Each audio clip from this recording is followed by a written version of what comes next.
Welcome to 6 Feet in the Six, the show where we share ideas and best practices in commercial real estate. Joining us today is Sue Bennett, Principal and CEO of Bennett Design. Sue, thank you for joining us. Oh, thanks, Jeff, for having me. Tell the viewers a little bit about yourself. Well, I'm old, so this is actually my 40th year as an interior designer. When I was a kid, I remember telling my dad that I wanted to be a ballerina, and he used to tell me, no, Sue, you're going to be an interior designer because dancers starve. So from the age of grade 4, this is kind of what I've been training for my whole life. So Bennett Design is in its 25th year now, and it's been exactly what I was hoping it would be, I think. When this is over and we can travel again, what's the first place you want to go to? Well, we have a dive trip scheduled to Thailand. We're going to be doing a liveaboard dive trip, and it's been canceled 3 times. So that is hopefully on the future horizon somewhere. Right now it's scheduled for another year out. We just canceled it again, but pretty much any beach I can get to as fast as possible, I would be a happy, happy girl. Sue, in this next segment, we take a deep dive on our guest LinkedIn accounts and look for posts that need more context. Now, on your LinkedIn account, I noticed that you actually have a second job. You could tell us a little bit about this other business you have. So funny, actually, I didn't expect you to ask me about this, but so years and years ago, I was a competitive cheerleader as a child, and I was also a competitive gymnastics coach for about 18 years. And I always thought I would own my own gym. And so years ago, before I started Bennett Design Associates, I'd actually had a whole business plan for a gym in Stouffville. I had actually picked out the location. I had all the equipment sourced. And then I realized that my children were young. It just wasn't the right time. So Bennett Design was born. It grew and grew and grew. And then 10 years ago, I had an opportunity when my daughter got involved in cheerleading to take over coaching her cheerleading squad at the high school. And they decided it was, I guess what they call an extreme sport. So they kicked us out. And so I started the Mavericks. And so the Air Force Mavericks, I'm partners with my sister, and we have over 250 competitive athletes, and we have world's level cheerleaders. Like, it's a pretty incredible sport. So it's a going concern. So we have a 17,000 square foot facility. We're just on the corner of Stouffville and Uxbridge. And it is so much fun to teach kids how to be empowered. Sue, what was the last couple of years like for your business? Well, the first year of the pandemic, I was lonely. I was the only one here. But we have been a fully in the cloud kind of mobile workforce for quite some time. So for Bennett Design, the transition into working fully remotely was not an issue whatsoever. I don't think we lost 10 minutes. So although I worked out of the office, everybody else was remote, but we were busy. So 2019 was fairly solid work. Last year, we were really busy, and this year is like booming busy again. So yeah, everything has actually worked very well. I'm very thankful for the infrastructure that we put in place and all the processes that we worked on over the years, but we are very capable of working anywhere. So this has been pretty easy for us. What are some of the questions you've been getting from your clients, and how have they evolved over the past couple of years?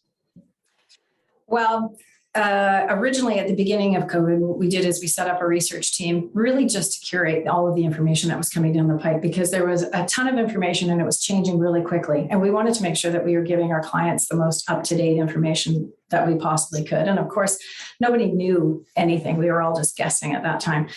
So what's really transitioned is the clients were asking us about the safety and how to keep their people safe from COVID, and whether or not they should be putting up all the plastic screening, and how the surface contagions and all of those kind of things. Where that's transitioned to now is that we know that we're going to be going back to work. And in our minds, we've coined something called the elastic workforce. We don't think that people will ever be willing to work full-time in an office again. Some people might be, but for the most part, and we'd say about 85% of Canadians, from the research that we've done, we know that people are going to expect a level of elasticity, so that hybrid type of workforce.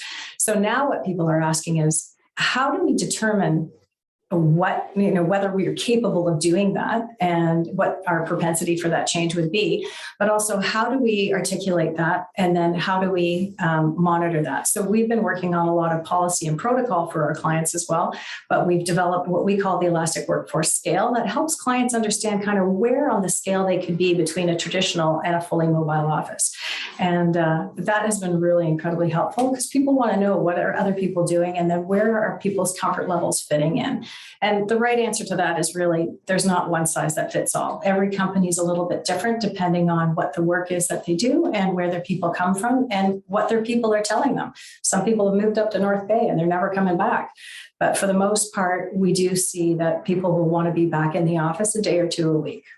What are some of the current initiatives your firm is working on? Well, we've taken advantage of the quieter kind of moments that we've had. We've transitioned a lot of our offerings into a digital format. So all of our workplace strategy now can be done completely from a digital platform, which has been interesting and really actually quite fun because it's given us something new to innovate.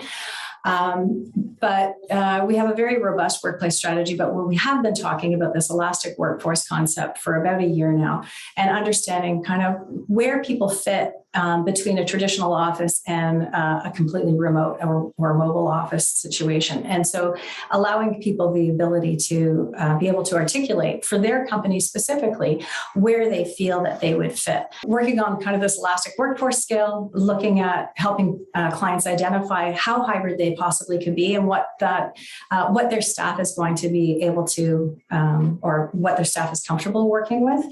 And then the other two initiatives that we've been working on is really looking at the digital integration into the office. And that's something that's really fascinating to me because right now we have that capability through Zoom. Of course, we've all been on Zoom nonstop over the last couple of years, or Microsoft Teams or whatever platform you use. But the challenge is that it's not a great way to present. We know that we need more of almost like a studio spaces in order to be able to effectively present to an audience in a virtual way. But we also know that we need to integrate AV and digital capabilities in a much cleaner, more beautiful way because putting cameras all around the office so that you feel like you're always under kind of scrutiny is not ideal. It's not a comfortable situation. So what we're looking at is how do we create that experience to create parity between an on-site person and somebody who is attending, whether it's collaboration or a meeting or a one-on-one in a virtual format.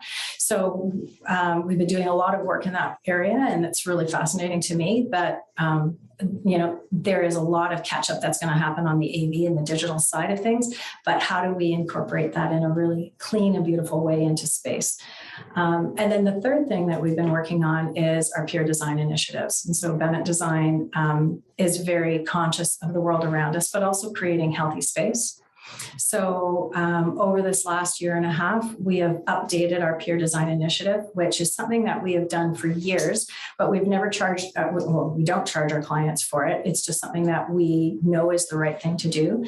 So it is a process that allows our design team to think about their project in advance of starting it, to say, how are we going to create the most sustainable space possible for our clients, even if they are not going to go for a LEED accreditation or a WELL certification, making sure that we are designing so from a materiality standpoint that we are specifying materials that have a great level of environmental initiative, whether that's how they're manufactured or what the product is that's in them, what their life cycle is, where they end up at the end of the life cycle, like are they going to landfill or can we recycle them and can we repurpose them?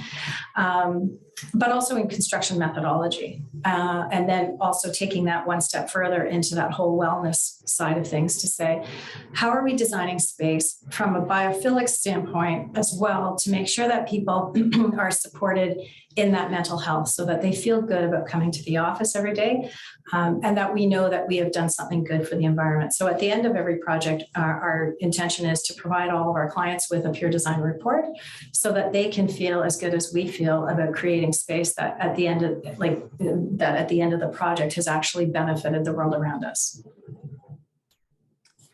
Now, Sue, For those who don't know, I did used to work for you, and you turned me on to a program called DIG, which was a workplace strategy program that I was very fascinated with. And to this day, I still think is one of the coolest I've seen on the market. So I'm only imagining that it's probably more relevant than ever right now with some of our new problems. So how is DIG being incorporated into some of these new initiatives? So the Elastic Workforce is really an add-on to our DIG workplace strategy. And so the DIG workplace strategy is a series of tools that allows us to really get to know a client. So we really, in order to be able to support their business and to support their people, we need to understand a lot more than we can just discover at a cross-table meeting with the executive level team. So what DIG allows us to do is to gather information kind of from the wide mouth of the funnel, and then to be able to take that information and to dissect it so that we end up getting just the gold. And what we want to do with the gold is to be able to provide space that is relevant and supportive for their specific businesses and for their people, because every client is very different. The cool thing about DIG is that because of the process, it is so specific to the client that not only do we get aha moments so that we know exactly what we have to plan and why, and those are a defensible reasoning because it's qualitative and quantitative information that we're gathering, but it also allows our client to have aha moments about themselves. So a lot of the times the leadership team doesn't really know exactly what's happening, on the floor every single day. So it's been pretty amazing. And we have clients that the executive leadership teams are completely aligned with their team and their staff.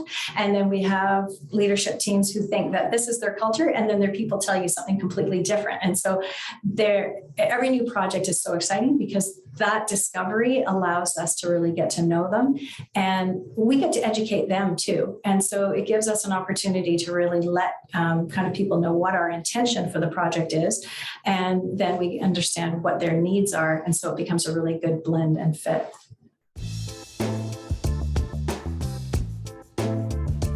What do you hope the future of the workplace looks like, Sue?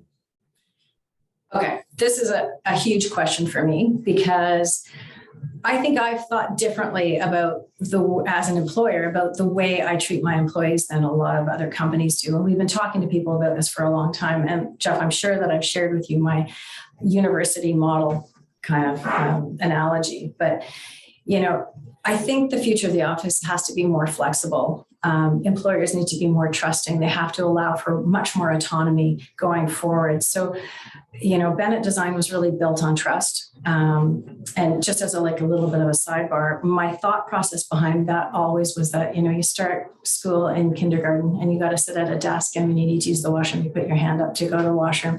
As you go through middle school, you get more and more freedom. In high school, you have spares. You can sign yourself in and out sometimes. But by the time you get to university, they give you enough rope to hang yourself. So, you are responsible then to, go to your classes or you go to your lectures if you feel like it. If you don't go, you're not going to be successful. But they also let you work where you need to work, with who you need to work with, and how you need to work in order to get the job done. But you graduate from university, and then they put you right back in kindergarten, and your first job, you're sitting outside from your boss. Everything is being watched, and you're expected to be in that spot. And so Bennett Design has worked to what we call the university model for years. And so people have a range of times where they're expected to be available to our clients during business hours, but we do work on a huge platform of trust and autonomy. So we have a huge alignment between the leadership team and the actual employees and what their roles are. So they know what the expectations of themselves are. In the office that we have here, none of our office has any assigned seating. It's all just unassigned. People can come in, they work where they need to work and with whom they need to work with in order to get their job done. They are not mandated to be in the office on any specific day. They can kind of come and go as they like in that elastic state, and it's working.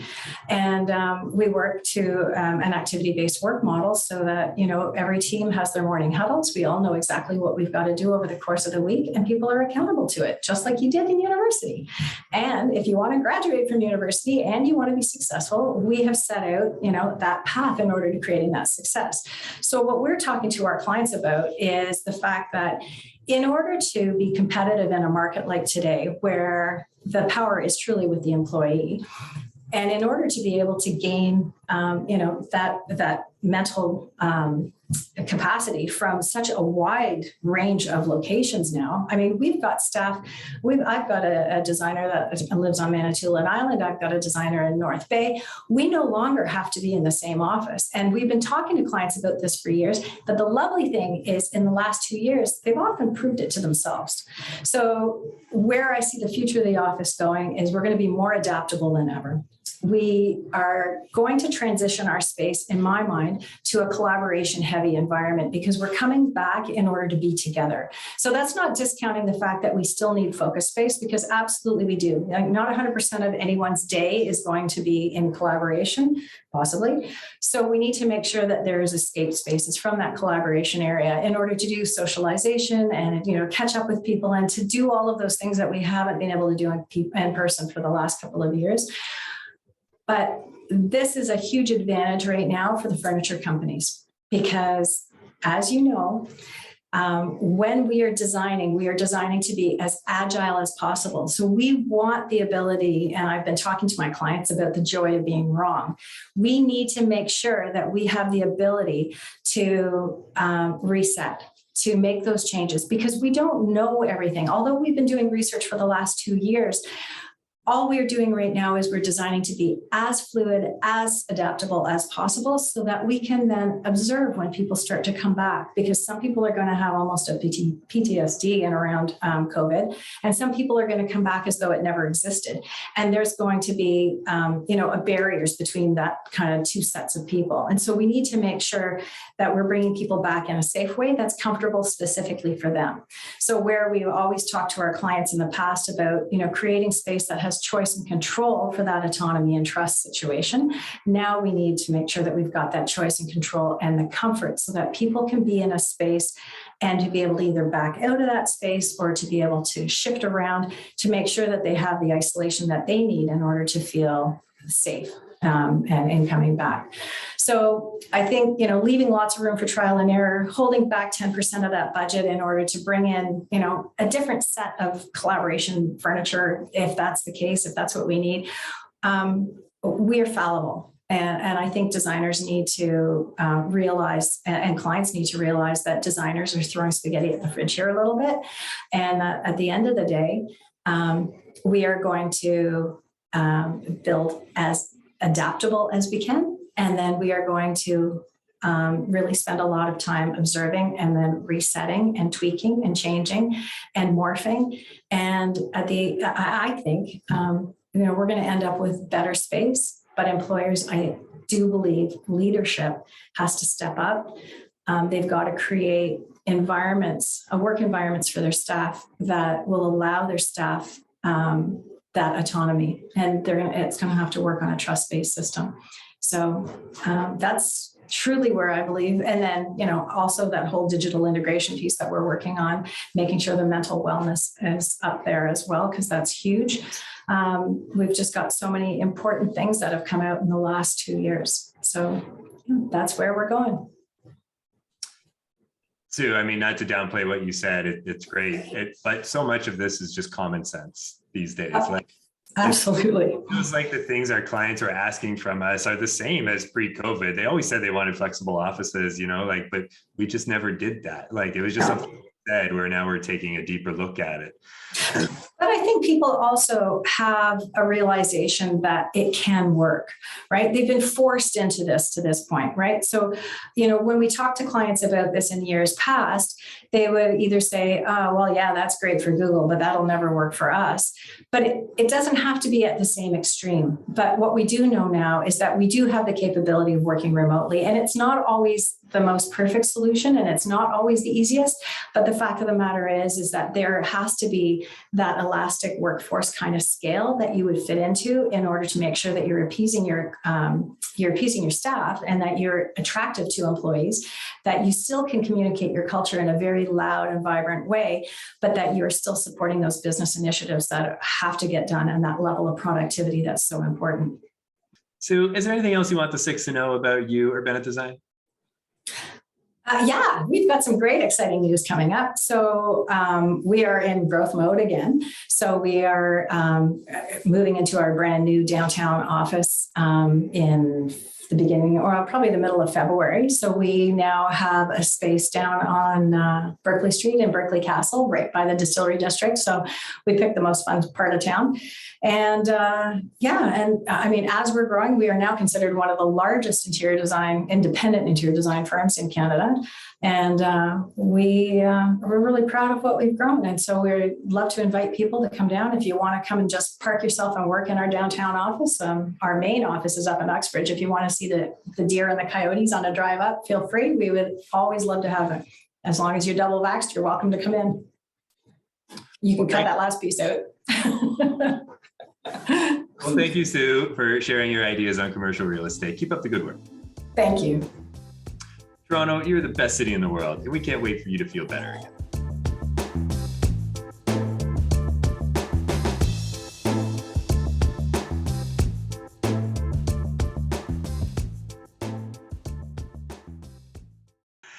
You notice I'm wearing my Framery merch. Yeah, I know. Sent me a little care package the other day, so I rip it.